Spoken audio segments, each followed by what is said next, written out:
It's New Brew Thursday! Woo! And this week we're not in DC, but we're drinking DC Brau. We are. Brau would be beer, but it's German, even though it's DC. That's very observant of you. Yeah. Not Frau or Fräulein, that would be a lady. So DC Brau. Fräulein Raven. Special thanks to Mr. Frank Chang. Who is, I might add, just kind of awesome, and quite frankly, one of my favorite Asian Canadians ever.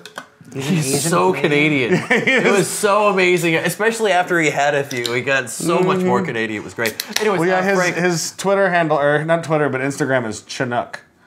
Actually, I think it's just Twitter as well. Is it? Okay. Yeah, but anyways, Frank just happened to be on the West Coast, and he swung by and brought us some beer. Brought us beer, which was awesome. Which, you know, speaking to the other fans of the show, take a lesson from Frank and come visit us with beer. Yeah, what the hell, everyone else? Because we're too lazy and poor to come visit you. Yeah, but Frank is from DC, or the Beltway, and he brought us some DC Brau.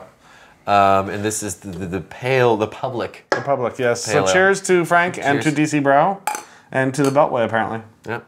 To the Beltway. It's nice. It's got a really nice hop aroma. It's got that, like, it's super citrusy. I mean, it's real classic. Yeah, a lot of grapefruit. I get some, like... Sweetness? Sweetness, well, almost a caramel from the malt. Well, that's because he used Crystal 60 in here. Yeah. That was it, Crystal 60. It gives it just a little bit of a caramel. Vienna, yes. They don't really go into the hops on their description summary of the beer. Yeah, what the hell, DC Brau? Yeah, I mean, that's private information. It's proprietary. At this point in every Thursday, at this point on our show, like, we tend to try new beers before we actually do the show. Yeah. Just in case they suck. So with this one, we did that, and after I read what was in the beer, as far as the ingredients and whatnot, everything we could gather. He had to run out and brew a batch of it, and then we had to wait for that to ferment, and then we tried his versus that one. So this is mine. No. Yes, it's John's. I can it too. It's kind of like the new Albion Ale, Jack McAuliffe's beer, which, if you don't know what that is, Sam Adams just brewed it, you know. But it's basically two-row and Cascade hops. Yeah. So, and it's, if you've hadn't had the beer, it's really tasty, like, for as simple as it is. And this kind of reminded me of that. Yeah, no, this has got a little bit more caramel going on. It's got a little more definitely in it. Yeah, for sure. But it dries out nicely. It does dry out nicely, and it's interesting because this is, to me, is almost more of like that, like, XPA kind of territory, because it's 6%. It's got a lot more hop aroma than you would expect, and just, like, you know, the Sierra Nevada is obviously the baseline, and so it's got a lot more hop aroma than that. It's very reminiscent of Sierra Nevada Pale Ale too, I think. Yeah, it's got a little bit more body. I think it's got a little bit more ABV, but, like, again, I'm personally just making the assumption that it's Cascade. The entire internet will correct me, I'm sure, but it's got that same. I think it's a safe assumption, though. I mean, if it's not Cascade, it's something similar. It's one of the C's up in there. You know, one of the bittering hops. Yeah, it's a good bittering hop. Right? Exactly. Right? Yeah, that's right. Yeah. If someone's watching the show for the first time, they have no idea what's going on. Yeah, they're like, well, if they're watching the show for the first time after 3.5 years, welcome to life outside your cave. Apparently. No. What he means to say is, yes, hello. What a dick. He's a dick. Him, yeah, not you guys. I'm occasionally a dick. I'm mostly. Sometimes like, I call you a dick. Yeah, that's true. We're talking about a lot of dick right now. Yeah, this is very Three Stooges, like. Whatever they do. Yeah, I think we need to go off to a Master Pairings. It's that time, isn't it? It's that time. We are doing. We have regressed to the point where we need to disappear for a bit. We're seriously standing here going. Woo, woo, woo, woo. Yeah. So we are doing another cigar pairing too. It's with Coronado's. I'm not sure it's an IPA, I believe. Idiot? It wasn't Idiot.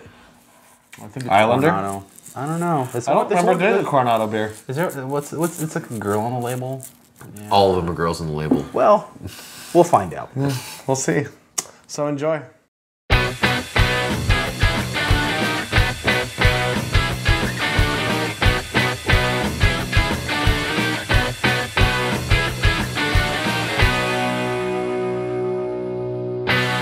Hey everyone, welcome to another Master Pairings with me, your host, Bill Sisek. Steven Johnson here. Hey. We're going to do cigars and beer today. Cigars and beer, yes. It's strange.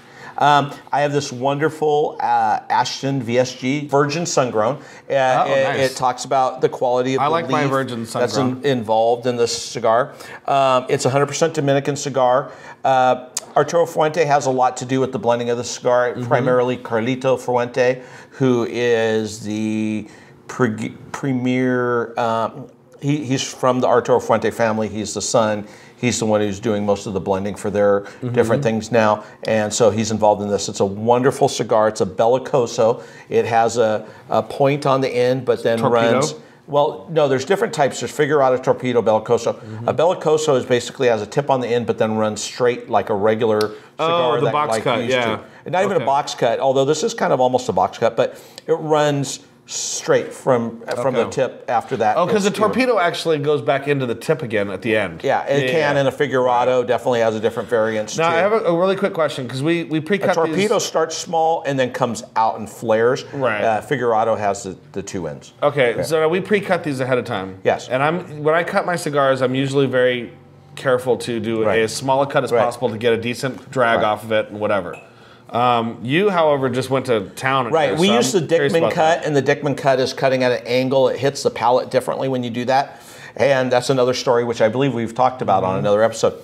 So I'm not as concerned. You still have the triple cap wrapping, but with the Figurado Torpedo or a Bellicoso in this case, it goes down a little farther. So the key is just you never want to cut too deeply, because what happens is it unravels. So I think I'm safe here. I'm right on the edge. Okay, live it on the edge, Bill. Yes. On the edge. And so it's a great cigar. And with it, we're having the Coronado Barleywine 2011. It's a brandy barrel.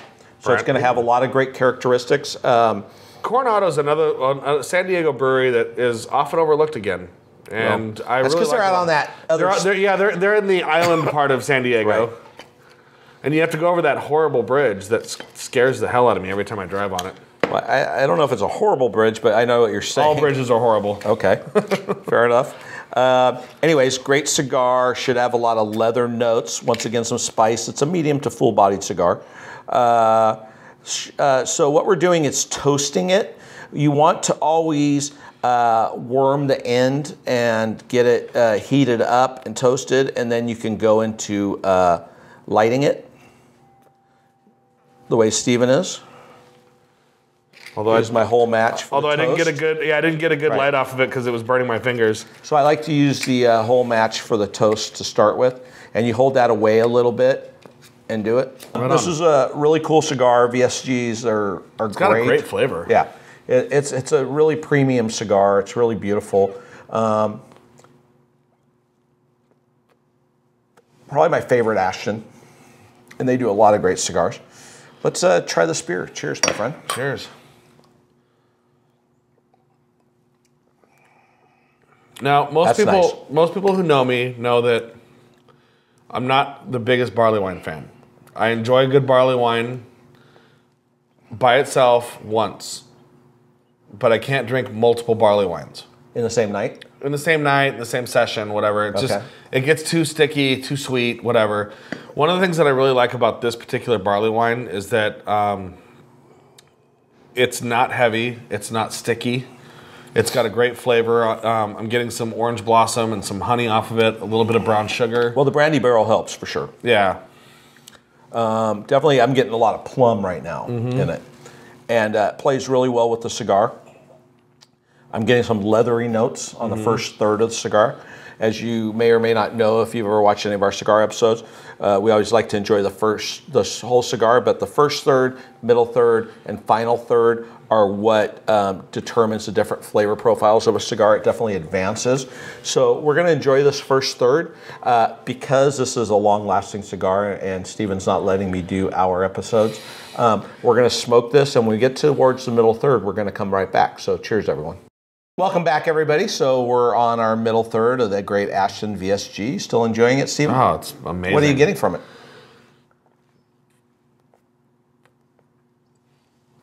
Still getting a lot of leather. Yeah, leather's huge. Yeah, the leather's coming through on it a lot. Nice little spice backbone to it. It really works well with this beer. This was a really good selection on the beer. It's bringing out a lot of the fruit notes, which I really enjoy out of this. Not only the plum, but the raisin, the fig, but it's really bringing that out. And I have to say again that this is a really, really phenomenal barley wine from Coronado. I would not have expected. I mean, they do a lot of really good staple beers, right? But for them to release a barrel-aged barley wine like this really shows that they're maturing as a brewery in a way that I'm really happy with. Well, they've been around a long time, but they just, they're so popular. Things like their Orange Avenue Wit and whatnot that, they're now, last few years, been getting in some barrel aging, and it's really great. I mean, I'm going to have this at our Equinox Festival at Stone, which is, 120 barrel aged beers. And there's a lot of beers to choose from, but this is a fun beer to try. So if you like brandy barrel aged barley wines, this is an exceptional one, and it's drinking really well right now. Likewise, the cigar is smoking amazingly right now. What I like about this is not cheaper cigars, because I don't think I've ever had a cheap cigar here, but not that I know of. Trust me, he smokes a lot of mine. They're not cheap. Yeah, no, I don't smoke a lot of them, but a lot of times you get plugged up. You or the cigar? The cigar. Okay. Where it's like you're kind of, it's almost like drinking a milkshake, trying to get a good drag off it. Well, you're absolutely right, and that's not necessarily. That definitely happens with cheaper cigars, but a lot of times when you get a box of great cigars, there might be one or two or none that just there's a stem in it or something, or it's a little tight in the middle, and it definitely has an issue with draw. But this one is just drawing so well through the entire smoke. Like I haven't had any experience or any problems at all, and I was a little concerned because I think as much as you kind of went aggressive with your cut, I kind of went really super reserved, and so I was a little bit concerned about not getting a good enough limits draw, the volume area you draw through it, of course. It's been very smooth, very easy to smoke. Like I said, the leather and the spice that are coming off of this is just amazing. It's very subdued. It's not overpowering. It's not a big, huge cigar. It's just got a really super nice flavor to it, and it's just, I can see this just relaxing after a long day of work. Oh, definitely. Well, that's what I like about the Dickman cut, because normally when you cut a cigar, you cut it very small, and if you have a Figurado, a Torpedo, or a Bellicosa like this, a lot of times you just cut the tip off, and it's very limiting. But if you cut it on the bias like this, it definitely gives you the whole width of the cigar. Okay, what's the bias? Angle. Okay. At the angle. And so, this cigar, I've totally got the whole width of the cigar open to me, and yet it's not unraveling because I'm still within the cap. And so I get that full draw. So. And I've been doing the nasal draw on this. And retronasal? The retronasal, and it's like, when I bring it through that way, like the spices really pop through the my sinuses, and it just kind of cleans that out a little bit. Well, once you get used to doing retronasal inhaling, it definitely allows you to get a fuller flavor and the true flavor from the cigar.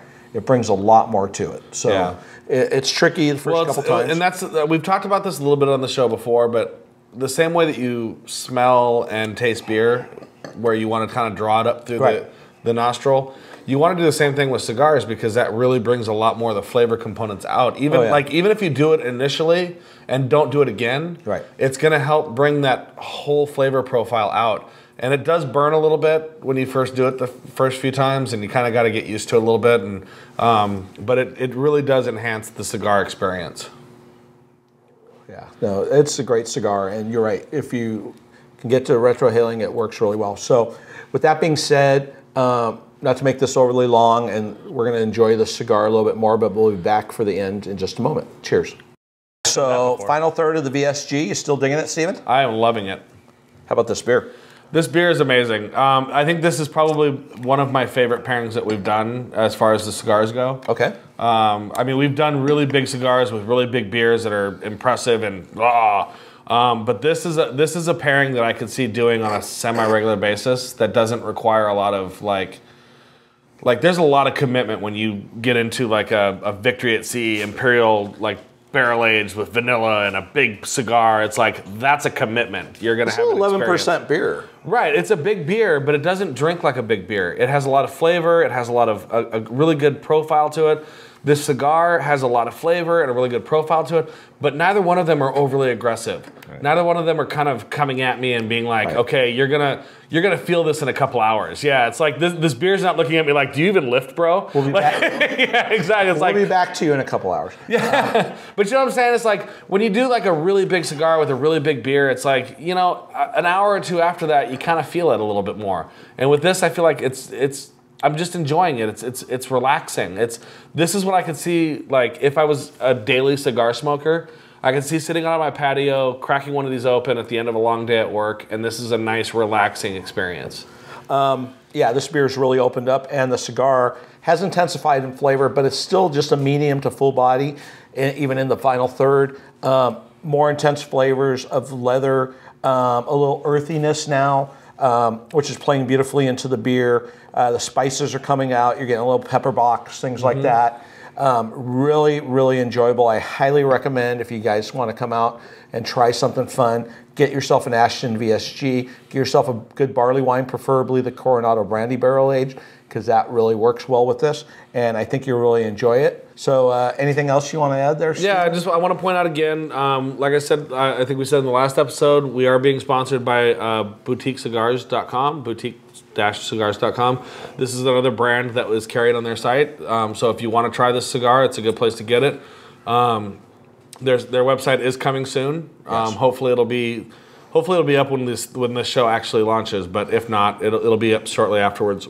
So this is definitely a brand you should look for on there. I think on the site, you've got a little bit of thing going with them too, where you're going to be doing some little my passion for cigars and pairings. So I'm going to actually be doing some little video shoots, not as long as our Master Pairings, even a couple minutes, just 2 minutes, quick little blurb talking about the cigar and what I'm pairing with it. It could be a great beer like this.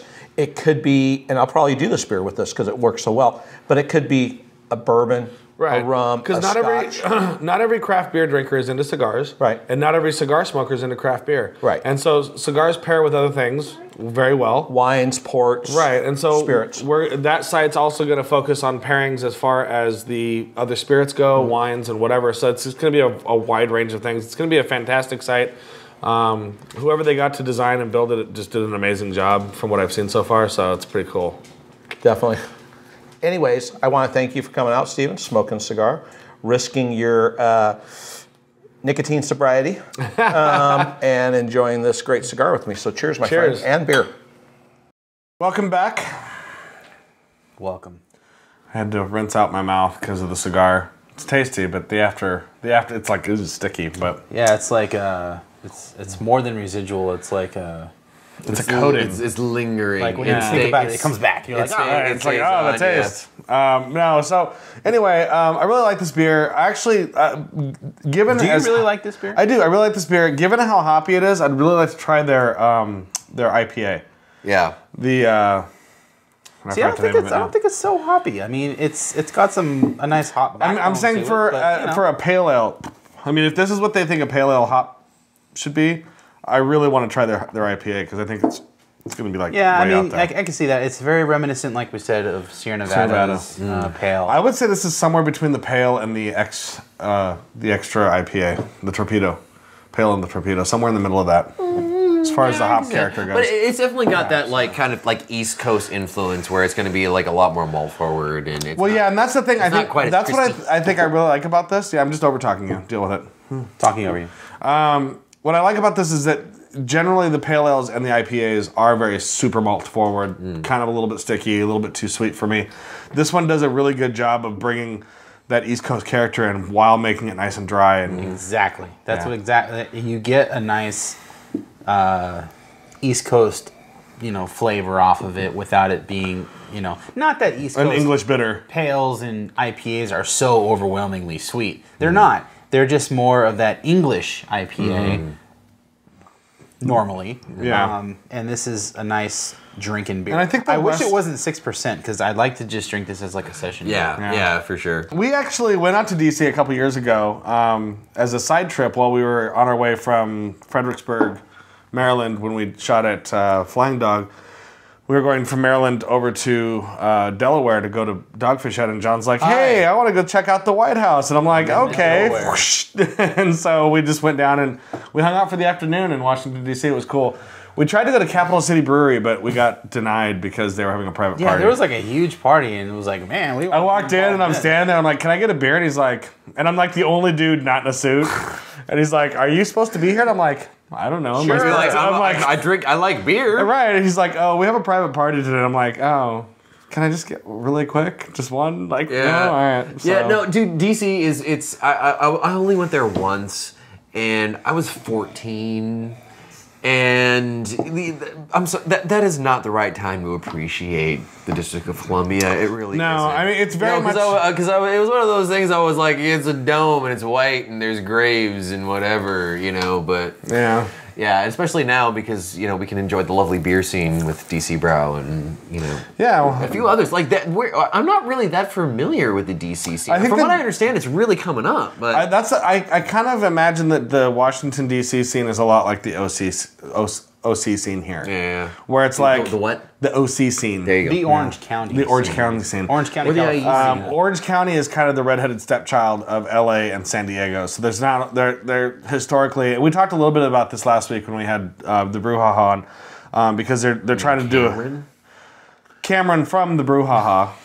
Again, Steve's statements right now are all just speculative assumptions. Right, exactly. And if you watch the show at all, you should know that all that comes out of my mouth is speculative assumptions. It's I think dressed and seasoned as though it was fact. Yeah, as far as our point of view is concerned, maybe we're unaware of how much brew we've had from DC, but I can... Yeah, everybody's just sitting there like, are you kidding me? Every freaking beer comes out of DC. Yeah, well, yeah, exactly. It just seems like it's not that much. Yeah, but I mean, from our perspective, it's like like OC or IE is to San Diego, like DC is like Philly, right? And that's what I'm getting at. Has a giant, massive beer scene that's really well known. Orange County has like what 30 or 40 breweries. So it's not like there's nothing going on there. But yeah, it's so pretty epic. There's still a lot going on there. It's just not San Diego or even Los Angeles at this point, as far as what's going on. It's a lot more known to the people outside of the area. Yeah, people who live there are much more aware of it and are much more involved. And that's all I was really getting at. Yeah, and it's just now really starting to branch out, and I'm glad we got to take part in it. Yeah, I would love to try some more of the DC Brau. I hope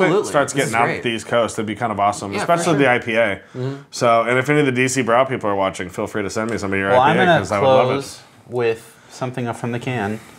This is a DC statehood fact. Quote unquote, New Columbia is the name of the proposed U.S. state that would be created by the admission of the District of Columbia into the United States as the 51st state according to legislation offered starting in the 98th Congress in 1983. And on that note... DC's not a state? No. It's a district. It's, the whole... District of Columbia? No. Next, you're going to tell me that Puerto Rico is not a state. Come on now. Not yet. We're trying to figure out the stars thing. We don't know where to put their star. All right. Well, as always, thanks for joining us. And until next time, stay safe and drink beer. Thanks, Frank.